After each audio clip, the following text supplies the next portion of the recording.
વડોદરા મહાનગરપાલિકાના વહીવટી તંત્રની કામગીરી સામે ફરી એકવાર સવાલો ઉભા થયા છે।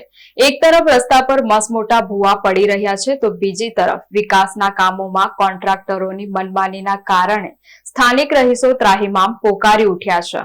વડોદરામાં રસ્તાઓ પર પડેલા ભૂવા હવે જાણે સામાન્ય વાત બની ગઈ હોય તેમ વોર્ડ નંબર 14ની કચેરી સામે જ એક મોટો ભૂવો પડતા કોન્ટ્રાક્ટર દ્વારા ભૂવો રિપેર કરવાની કામગીરી કરવામાં આવી રહી છે। વોર્ડ નંબર 7માં આવતો આ વિસ્તારમાં ચાલી રહેલી કામગીરીએ સ્થાનિકોને ભારે મુશ્કેલીમાં મૂકી દીધા છે। વોર્ડ નંબર 7 વિસ્તારમાં કોન્ટ્રાક્ટર દ્વારા વરસાદી કાંસની સફાઈ કર્યા વિના જ કામગીરી શરૂ કરી દેવામાં આવી છે। સ્થાનિકોનો આરોપ છે કે જો વરસાદી કાંસ સાફ નહીં કરવામાં આવે તો ચોમાસામાં અહીં ભયાનક સ્થિતિ સર્જાઈ શકે છે। આ બાબતે જ્યારે સ્થાનિકોએ કોન્ટ્રાક્ટરને રજૂઆત કરી ત્યારે કોન્ટ્રાક્ટરે દાદાગીરી કરી હોવાના આક્ષેપ પણ કરવામાં આવ્યા છે। લોકોની સ્પષ્ટ માંગ છે કે પહેલા વરસાદી કાંસની સંપૂર્ણ સફાઈ કરવામાં આવે અને ત્યારબાદ જ આગળનું કામ હાથ ધરવામાં આવે। આ સમગ્ર મામલે સ્થાનિકોએ પોતાના વિસ્તારના કાઉન્સિલરો સામે પણ ભારે રોષ વ્યક્ત કર્યો છે। વારંવાર રજૂઆતો કરવા છતાં ચૂંટાયેલા પ્રતિનિધિઓ અને તંત્ર દ્વારા યોગ્ય ધ્યાન નહીં આપવામાં આવતા સ્થાનિકોમાં ભારે આક્રોશ જોવા મળી રહ્યો છે।